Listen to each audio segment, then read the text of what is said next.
Bonjour à chacun, à tous. Merci frère, vous m'encouragez. Que le Seigneur vous bénisse au nom de Jésus. Recevez les salutations de nos églises des Assemblées de Dieu à Lomé, au Togo, mais aussi nos églises sœurs qui sont dans ce petit pays d'Afrique de l'Ouest. Voilà, que le Seigneur vous bénisse en cette matinée chaleureuse et chaude. Voilà, c'est comme si on a fait que... Voilà, c'est le contexte de la chaleur. Donc, on va remercier le Seigneur ensemble, si vous le voulez bien, pour que le Seigneur ouvre nos cœurs et ouvre encore. Il est toujours bon de prier pour la parole.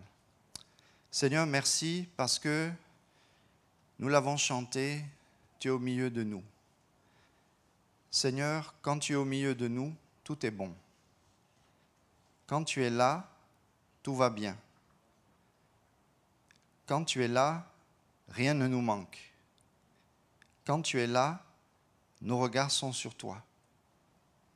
Seigneur, si tu es là, c'est que ton esprit agit. Il ne nous manque rien. Nous sommes dans les verts pâturages. Seigneur, tu nous donnes tout ce dont nous avons besoin.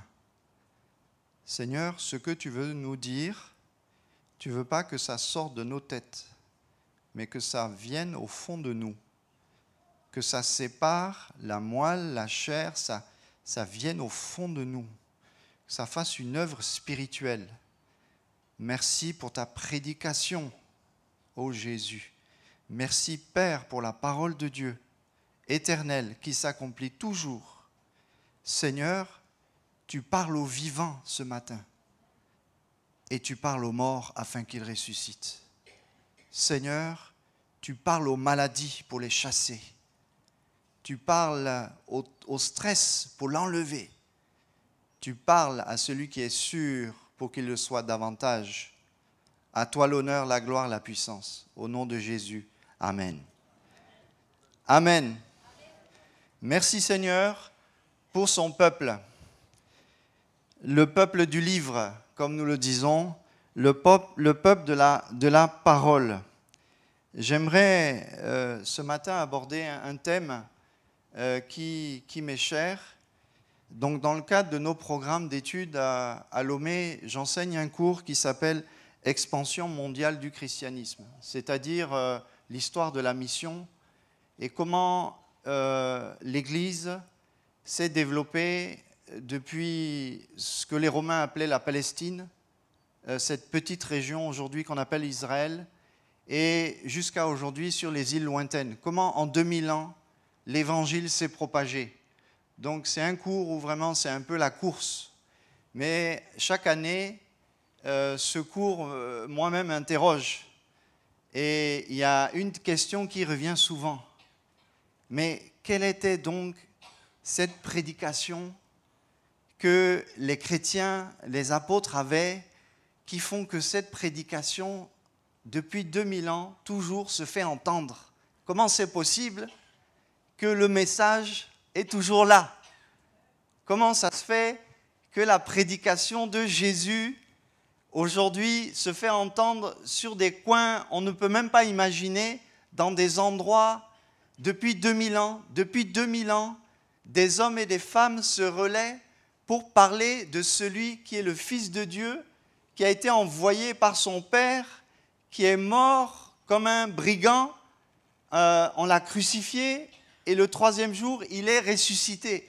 Comment c'est possible qu'un message aussi simple soit toujours là et c'est indémodable?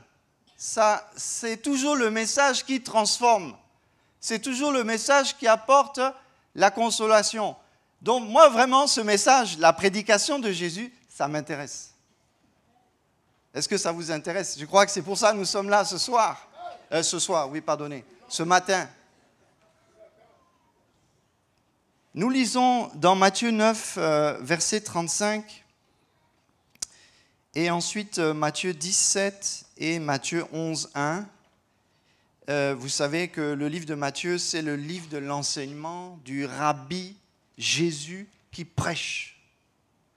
Matthieu 9, 35 qui dit « Jésus parcourait toutes les villes et les villages, enseignant dans les synagogues, prêchant la bonne nouvelle du royaume et guérissant toute maladie et toute infirmité. » Amen. Chapitre 10, verset 7. Jésus dit à ses 12 apôtres, « Allez prêcher. » Alléluia. Allez prêcher. Donc, dans Matthieu 10, lui-même prêche, et puis maintenant il dit, allez prêcher.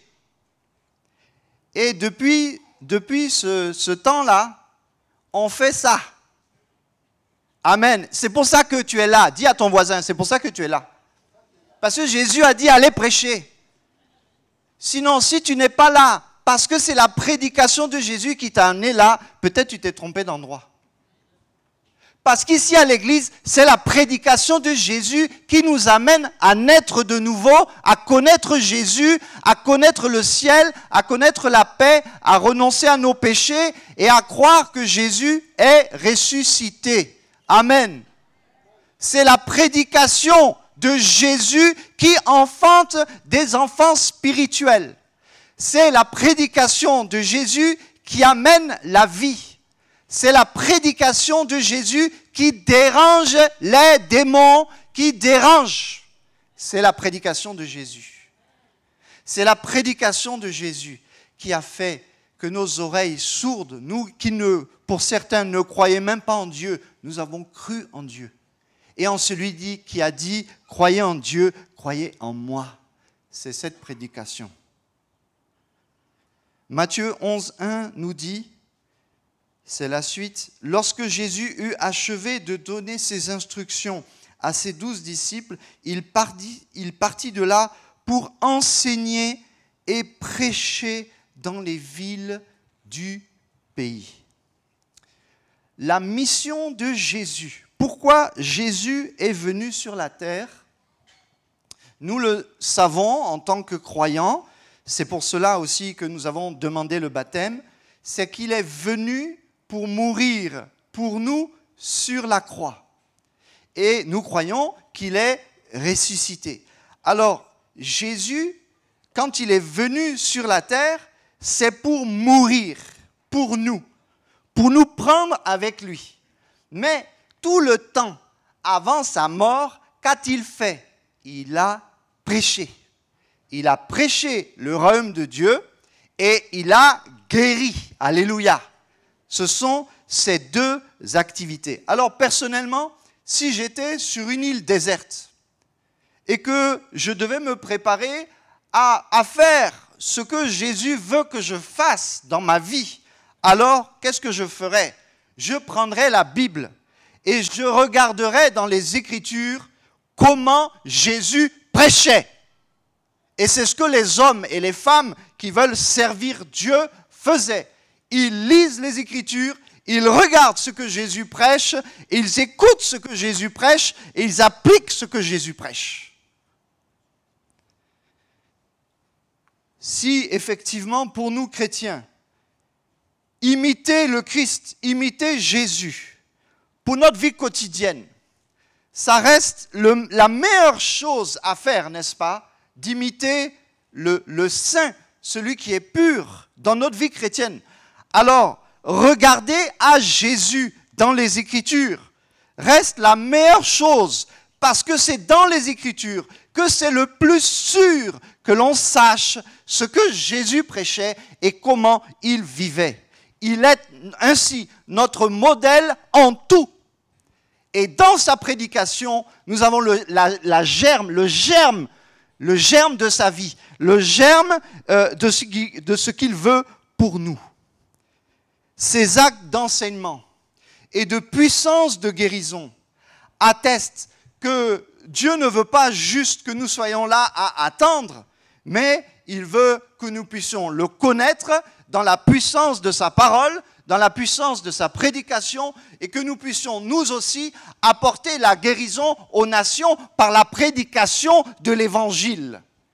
L'évangile de Jésus, l'évangile du Christ, de celui qui est né à Nazareth, qui est né d'une vierge, qui est authentiquement Dieu et authentiquement homme. Et jusqu'à ce jour, en 2025, au moment où nous parlons, Jésus qui prêche est toujours vivant. Car oui, il prêche toujours. Alléluia. Pourquoi? Parce qu'il est monté au ciel et par le Saint-Esprit, il suscite des hommes, des femmes pour prêcher la parole de délivrance des ténèbres dans ce monde. Je ne crois qu'en une chose, en Jésus-Christ, mais dans sa prédication. Je crois dans sa prédication. Ce que lui a dit, c'est ça que je veux dire. Je disais que dans ce cours que nous donnons à Lomé, la question qui revient, c'est, nous voyons l'Église qui a avancé, l'Église qui grandit, l'Église qui croit, l'Église qui s'étoffe, l'Église qui s'organise. Mais la question majeure au fil des siècles, c'est, sommes-nous toujours là, attachés, nos oreilles, à ce que Jésus prêche dans les Écritures? Les mouvements de réveil que nous avons connus depuis plus de 2 siècles sont toujours des mouvements, en tout cas chez les évangéliques, de retour à la parole de Jésus. Et pour le plus vieux mouvement évangélique du monde, les Vaudois, c'est l'année 1200, donc vous voyez, ça nous rajeunit, 1200. Les Vaudois sont revenus aux évangiles. Les Vaudois sont revenus aux Écritures et à l'enseignement que Jésus. Ils n'avaient pas toutes les Écritures, mais ils avaient les évangiles. Et quand ils lisaient les évangiles, ils écoutaient Jésus, ils écoutaient la prédication de Jésus et ils ont commencé depuis Lyon à prêcher l'évangile de Jésus. Église de Jésus, si nous prêchons l'évangile de Jésus, nous serons heureux. Nous serons toujours dans le plan de Dieu. Que Dieu soit béni, parce que Dieu suscite toujours des hommes et des femmes pour prêcher l'évangile. Il faut dire que la prédication de Jésus apporte la paix, apporte le repos, apporte la guérison intérieure, apporte les solutions à nos vies, pour que nous soyons en bonne santé morale, physique, psychologique. Donc on ne peut pas séparer la prédication de Jésus de la guérison divine, surtout dans la perspective pentecôtiste charismatique. Alléluia! La prédication de Jésus engendre la guérison divine, apporte la guérison divine. Et des fois, pour nous qui sommes héritiers du mouvement de Pentecôte, on ne sait plus si c'est la prédication de Jésus qui a commencé ou la guérison divine de Jésus qui amène l'attachement à la prédication de Jésus. Ça va, c'est clair? Car oui, la prédication de Jésus amène la restauration physique, morale de l'âme, mais la guérison divine, l'attouchement de Jésus amène l'intérêt pour les Écritures et pour la prédication de Jésus. Car oui, combien dans les évangiles d'hommes et de femmes ont été guéris et ont dit « Je veux aller dire tout ce que tu m'as fait. » C'est-à-dire, je vais aller prêcher, je vais aller témoigner. Ou bien les gens disaient « Je veux te suivre pour continuer à t'écouter. Parce que je t'écoutais, tu m'as guéri, et puis maintenant que je suis guéri, je veux continuer à t'écouter. » Si nous devions choisir entre écouter Jésus ou être guéri, qu'est-ce que nous choisirions? Si nous devions faire un choix entre les deux, je m'adresse ici aux gens qui sont dans la maladie. Au fond de ton cœur, tu sais que, oui, tu t'es dit dans ton cœur, même si Dieu ne me guérit pas physiquement, je l'écouterai et je le suivrai jusqu'au bout, jusqu'après la mort. Alléluia. Si tu penses comme cela, je crois que tu es heureux. Que Dieu nous aide à penser comme cette personne, parce que cette pensée, elle vient du Saint-Esprit. Car oui, traverser la mort pour nous, c'est de continuer à écouter celui que nous aimons. C'est continuer à aller, à être toujours avec celui qui un jour nous l'avons écouté. Et depuis le jour où nous l'avons écouté, nous ne nous sommes plus lassés de l'écouter. Ô Seigneur, encore cette nuit, alors qu'il fait nuit, parle-moi, prêche-moi, lave-moi par ta parole. Crée en moi le désir de marcher dans ta parole. C'est un miracle. Frères et sœurs, c'est un miracle d'être attaché à sa prédication. C'est un miracle de venir semaine après semaine tenir malgré les vents, les marées, les tornades, les tourbillons. Des fois, c'est comme si le diable te gifle aller-retour. Et puis tu es là, tu dis, Seigneur, si tu ne me donnes pas une parole, je vais tomber, je vais faire n'importe quoi. Et puis là, le Seigneur, POM, te parle. Et il te fait tenir debout. Et te dit, tu es fort, parce que moi je suis fort. Ma parole est comme un marteau. Un marteau. Jésus prêchait. Qu'est-ce qu'il prêchait? Il prêchait la bonne nouvelle. Nous avons besoin d'entendre Jésus qui nous donne une bonne nouvelle. Il y a trop de mauvaises nouvelles. Du matin au soir, on nous dit, il fait chaud, on va tous mourir. Mais ça, c'est quoi? Vous nous fatiguez. Parce que tu ne penses pas que je sais qu'il fait chaud? Il n'y a que des mauvaises nouvelles. Il n'y a que l'Église de Jésus-Christ attachée à la prédication de Jésus qui peut donner une bonne nouvelle. Surtout que demain, là, c'est lundi matin. N'attendons pas demain, déjà maintenant, commençons. La bonne nouvelle. Jésus prêche une bonne nouvelle. Marc 1, 14. Jésus s'en alla en Galilée prêchant l'évangile, c'est-à-dire évangélion, c'est une bonne nouvelle qui va faire que c'est la fête. Les gens sont contents et disant, le temps est accompli et le royaume de Dieu est approché. Repentez-vous et croyez à l'évangile. Pouvoir se repentir là, c'est une bonne nouvelle. Parce que si tu ne peux pas te repentir, ça veut dire que même la parole de Dieu, même la prédication ne peut rien pour toi. Mais ça, c'est grave. Comment celui qui a dit, et toi tu as apparu, il ne peut pas faire quelque chose pour toi par sa parole? Il peut faire quelque chose pour toi par sa parole. Il est bon de se repentir. Parce que nous avons une bonne nouvelle.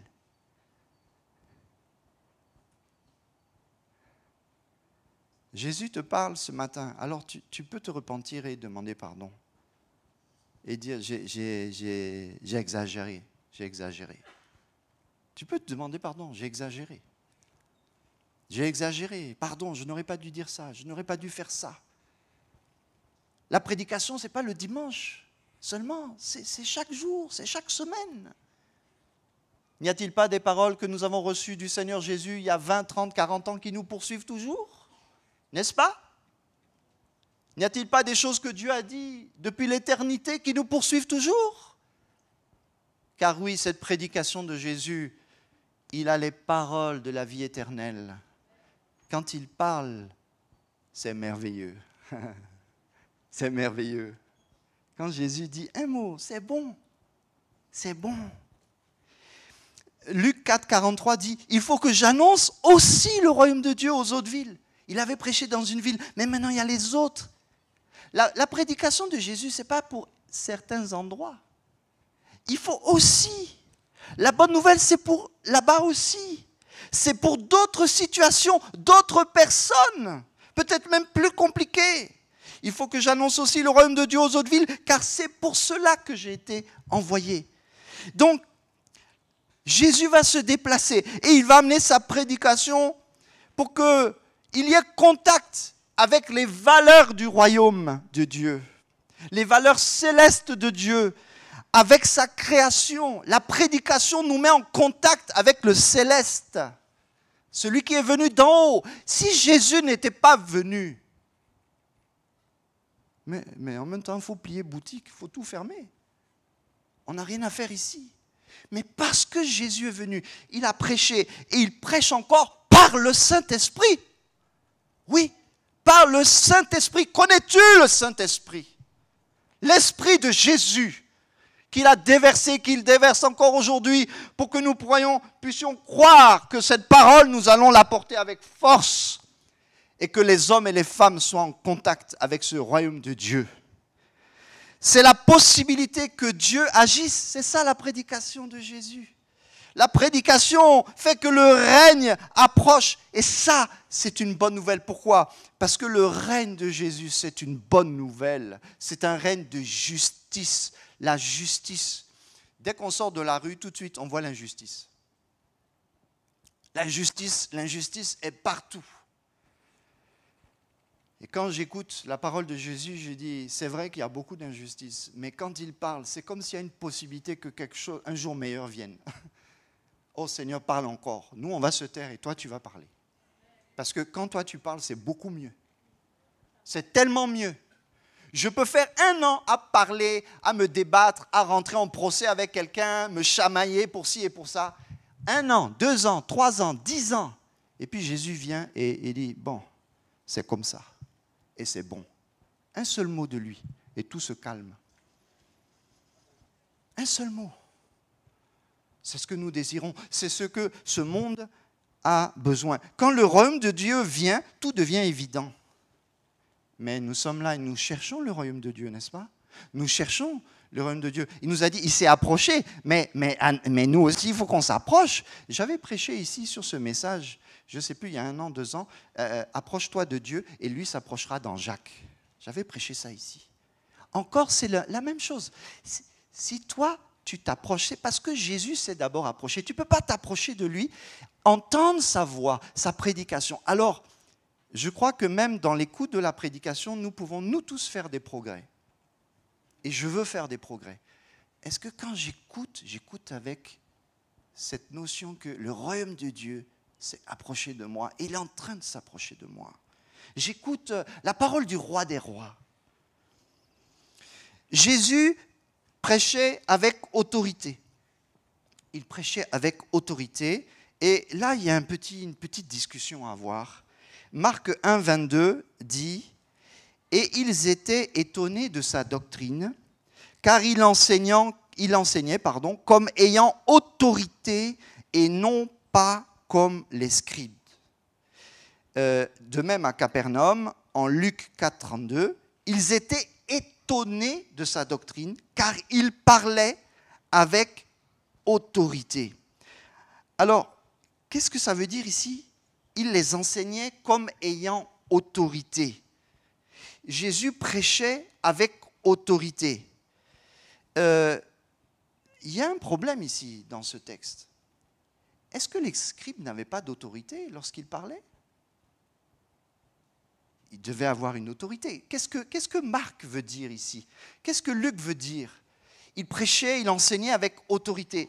Quand on sonde un peu plus le texte, on voit que c'est vrai que le mot autorité veut dire qu'il y a une notion d'obéissance. Que les gens, lorsqu'ils l'écoutaient, ils avaient envie d'obéir. Et ça, c'est du luxe aujourd'hui. Obéir en France? Un Français qui obéit à tout? Mais ça, c'est un miracle. Mais c'est possible. C'est possible. Quand je vois tous les interdits que nous devons respecter, obéir à tout, mais il faut que nous soyons chrétiens pour être obéissants. Je crois qu'ici, il y a plus que la notion d'obéissance. Parce que oui, les scribes avaient une forme d'autorité aussi. En fait, on peut dire avec assurance que Jésus, il avait une autorité différente lorsqu'il prêchait. Et on peut s'intéresser au sens que Marc donne dans son texte. C'est qu'on pourrait dire que Jésus parlait, enseignait avec une forme de liberté, une forme d'ouverture, une forme de dépassement, parce qu'il prêchait dans le contexte de la loi du sabbat, mais ceux qui l'écoutaient semblaient qu'il était au-dessus, quoi. Il était au-dessus. Il dépassait le sabbat. Il dépassait la loi. J'aimerais te dire que la prédication de Jésus, ce n'est pas une morale. Ce n'est pas « Ah ben j'ai compris ce que je dois faire demain matin ». Non, c'est « Approche-toi du Seigneur continue à l'écouter. Parce que la prédication de Jésus,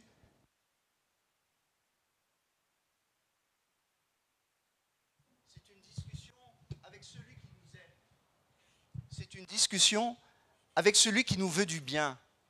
Ce n'est pas une série de lois et d'obéissances à suivre. Ah, maintenant j'ai compris telle doctrine, tel enseignement, maintenant je vais le faire. C'est plus que ça. Jésus prêchait avec une forme de liberté. Une liberté qui n'est pas la liberté de tout, mais la liberté d'aimer, la liberté de pardonner, la liberté de la miséricorde, la liberté d'attirer des pécheurs à Dieu et de les pardonner, cette liberté. Un peu comme cette femme, alors que Jésus était en train d'enseigner, et il est accueilli dans une maison, et puis là, une femme vient et se répand ses larmes et demande pardon. Et lui, il a déjà tout dit. Mais cette femme a tellement été libérée, elle est venue vers Jésus. Je crois que la prédication de Jésus rend libre, réellement libre. La vérité vous affranchira et vous rendra réellement libre. La vérité, ici, chez les Juifs, c'est la doctrine. L'enseignement vous rendra libre, mais réellement libre. C'est-à-dire, sois chrétien parce que tu aimes le Christ. Écoute Jésus parce que c'est lui qui a raison.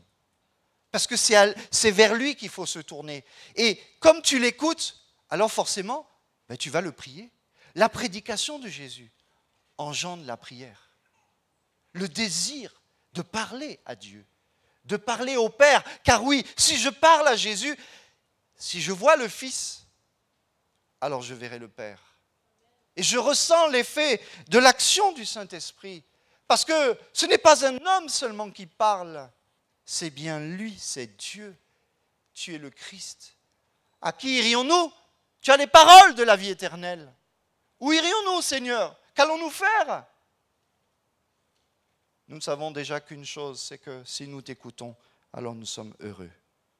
Amen. Il prêchait avec autorité, oui, mais il prêchait avec liberté. Pourquoi la prédication de Jésus possédait une telle puissance? Parce qu'elle était d'origine divine. C'est où qu'on rencontre Dieu dans ce monde? Où est-ce qu'on rencontre Dieu dans ce monde? Dans des temples remplis d'idoles? Ou bien nous rencontrons Dieu là où sa parole nous rassure, nous console, parce qu'il dit « Je suis avec toi, je suis avec vous tous les jours jusqu'à la fin du monde ». Qui peut dire une telle parole? Qui peut faire une telle promesse? Qui peut enseigner de telles choses?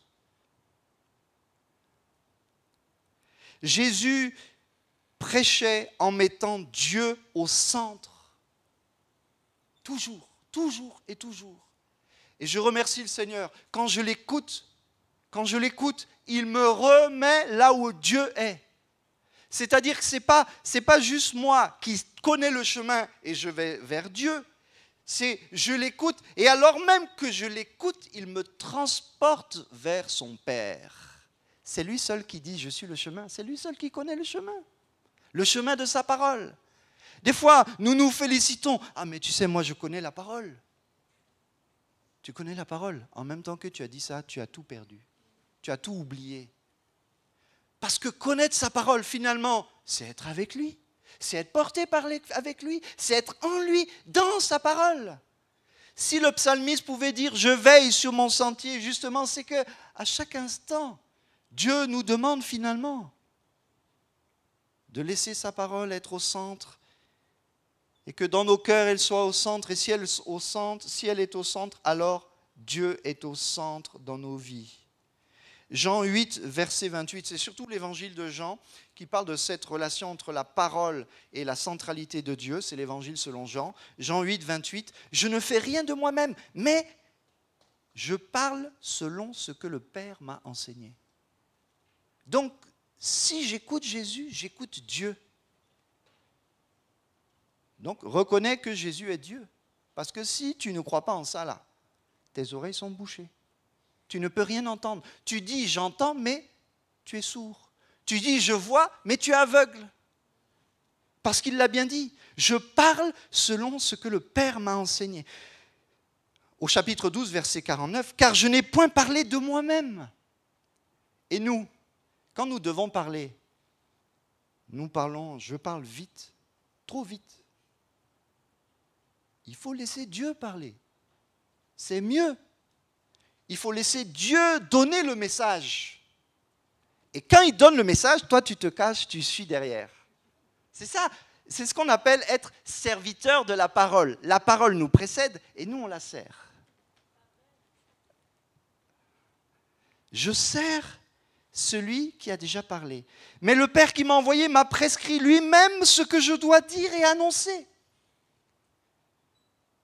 Vous avez, chacun d'entre nous, nous avons des décisions importantes, parfois dans des circonstances douloureuses, comme il vient de nous être annoncé cette semaine. Un décès si triste. Et il y a des décisions à prendre. Et par moments, il est tellement difficile d'être éclairé dans nos choix que finalement, tout ce que nous avons su écouter de Jésus, de Dieu, c'est ça qui va remonter à ce moment-là. Tout le crédit que nous avions mis dans notre Dieu, ça va ressortir à ce moment-là. Et ça va nous faire du bien. Jean 12, 50. C'est pourquoi les choses que je dis, je les dis comme le Père me les a dites. Attention à la falsification. Attention de ne pas faire comme le serpent. Il a pris une partie et puis il a ajouté. C'est pourquoi les choses que je dis, je les dis comme le Père me les a dites. Qu'est-ce que le Père t'a dit? Qu'est-ce que Dieu t'a dit? Ne crois-tu pas que je suis dans le Père, Jean 14, 10, et que le Père est en moi? Les paroles que je vous dis, je ne les dis pas de moi-même. Et le Père qui demeure en moi, c'est lui qui fait les œuvres. Alléluia. Car oui, alors que nous écoutons Jésus, nous écoutons le Père, et là nous voyons les œuvres se dévoiler devant nous comme ça. Ce que tu priais depuis 10 ans, 15 ans, 20 ans, c'est là maintenant, c'est devant toi. Tu n'as rien eu à faire. Le Seigneur t'a présenté devant les œuvres. Quand on écoute la prédication de Jésus, il nous fait rentrer dans les œuvres préparées par avance. Des fois, nous voulons forcer. Nous voulons forcer pour le mariage. Il y a des gens qui veulent se marier. Nous voulons forcer pour avoir un bébé. Nous voulons forcer pour avoir un travail. Nous voulons forcer pour régler une situation. Et on met nos mains là-dedans. Peut-être écoute 10 fois la parole de Dieu et laisse faire Dieu. Écoute. Finalement, dans une prise de décision, la plus grande difficulté pour nous, c'est d'écouter l'enseignement de Dieu. Et de croiser dans l'enseignement de Dieu, qu'est-ce qui correspond à ce qui est écrit dans la Bible, qu'est-ce que je vois avec ma propre expérience, avec le conseil de ceux qui suivent la prédication de Jésus. Et là, en croisant ces données, je peux dire, j'ai fait un choix raisonnable. Mais au secours, Dieu, fais ton choix. Montre ton choix. Montre-toi. Je finis par 2 choses, car vous le comprenez, c'est un très large sujet. Jésus prêchait avec grâce. Jésus prêchait avec grâce. Grâce. Qu'est-ce que c'est grâce? La grâce, c'est quelque chose qui est immérité. C'est-à-dire qu'à chaque fois que je peux lire ma Bible, je peux écouter la prédication, c'est un cadeau. C'est un cadeau inestimable. Écoute. Ce que tu entends là, écoute-le. Reçois-le comme de valeur. Matthieu 13 dira, dans les paraboles du royaume, dans tout Matthieu, il y avait un homme, il a trouvé un trésor dans un champ. Il a écouté que dans ce champ-là, il y a quelque chose. Il n'a rien dit, il a su cette parole-là. Et dans ton cœur, tu sais que la parole de Dieu, c'est le plus précieux trésor. Quand on dit « vends tout ce que tu as pour acheter ce trésor », ça veut dire quoi pour toi? Jusqu'où tu es prêt à aller pour la prédication de Jésus, pour la parole de Dieu? Jusqu'où? Peut-être qu'en ce début d'année qui avance là devant nous, peut-être que nous voulons revenir à des sentiers qui nous font du bien. La grâce de cette parole qui est dans nos vies, nous voulons la chérir, la recevoir. L'évangéliste Jean dira, la loi a été donnée par Moïse. la grâce et la vérité sont venues par Jésus-Christ. Ce qui veut dire que quand Jésus a commencé à prêcher vers l'âge de 30 ans, le changement d'alliance a commencé. Tout à l'heure, il y a eu une prière, un don qui nous parlait de l'alliance. Et que comment ça se fait que tu es dans une alliance et que tu négliges quelque part la bénédiction de cette alliance. J'aimerais te dire que tu n'es plus sous la loi, tu es sous la grâce. Et la grâce est plus exigeante que la loi. Elle est plus exigeante, pourquoi? Parce que Dieu t'aime tellement à un haut niveau, que c'est tellement haut, c'est tellement élevé, que tu ne peux pas répondre à ça. Tu ne peux pas rétribuer Dieu en retour. Tu ne peux pas le remercier. Alors ce que je vous invite à faire juste là, c'est qu'on se lève à notre place et qu'on dit, Seigneur, tu es grand.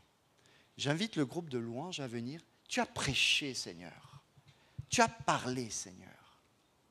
Ça me suffit. Ta grâce me suffit. Je ne veux pas être dans la chaleur brûlante de ta loi, de ta condamnation, mais je veux faire les choses en les comprenant de ta part.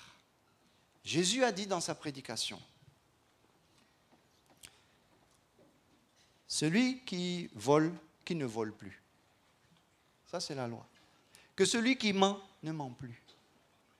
Que celui qui aime la vérité s'attache à la vérité. Que celui qui connaît la grâce dispense cette grâce. Répands-la autour de toi parce que tu l'as reçue. Que celui qui est riche fasse part de ses biens. Que celui qui est pauvre se réjouisse de connaître Dieu. Que celui qui a une famille bénisse Dieu. Que celui qui est seul dise, si je suis seul, alors je te louerai seul. Et je m'attacherai à toi. Vents et marées, je serai avec toi. On peut louer le Seigneur avec un chant. Remercier le Seigneur, j'ai dit que Jésus a prêché le royaume. Jésus a prêché partout. Il a prêché avec liberté. La prédication du Seigneur, c'est une prédication de la liberté spirituelle des enfants de Dieu. Nous avons connu le Christ attaché à la croix pour nous. Nous avons renoncé à notre ancienne vie. Et maintenant, cette grâce qui nous rappelle, qui nous enseigne, nous permet d'aller de l'avant. Je veux connaître celui qui m'a parlé et qui m'a fait grâce. Peut-être toi, tu as besoin d'approfondir cette connaissance. Alors, si tu te sens comme ça, je te prie de t'avancer sur le devant. J'ai besoin d'approfondir la grâce de Dieu. Si tu as besoin de prière, même après le culte, tu peux t'avancer. Car oui, nous sommes là. Nous avons reçu. Nous avons reçu, alors nous donnons. Nous donnons ce que nous avons reçu. Nous avons reçu de Jésus qui nous a dit, allez et prêchez la bonne nouvelle. Amen. Prions le Seigneur. Seigneur, merci pour ton Église. Merci pour la prédication, la parole de Dieu que nous avons entendue d'en haut. Toi-même de ton ciel, rarement tu as fait entendre ta voix, ô Père. Et un jour tu as dit, voici mon Fils bien-aimé, en qui j'ai mis toute mon affection. Seigneur, alors que ce Fils a commencé à parler, à prêcher, nos cœurs se sont ouverts. Nous avons compris notre situation. Nous avons compris que nous étions loin de toi. Nous avons compris que nous avions besoin de la liberté des enfants de Dieu. Ce que nous sommes devenus, enfants de Dieu, par la nouvelle naissance, par la connaissance du Christ qui nous a franchis. Tu nous as libérés des puissances démoniaques. Tu nous as libérés, tu nous as même guéris dans nos corps. Et tu le fais encore. Ce matin, nous sommes là et nous te louons, nous t'adorons. Seigneur, fais entendre encore ta voix dans cette semaine qui vient. Fais entendre ta voix le jour, la nuit. Seigneur, une seule voix de toi dans la nuit. Un seul cri de toi qui fait fermer la bouche à toutes les condamnations, à tous les reproches, à tous les cris dans la nuit. Seigneur, et qui nous fait penser que le jour vient. Car oui, quand tu prêches, c'est que le soleil va bientôt briller, que la lumière va bientôt luire. À toi la gloire. Alléluia. Alléluia. Merci au groupe de louanges. On peut continuer à adorer le Seigneur. Et s'il y a des besoins, avancez-vous sur le devant. s'il vous plaît.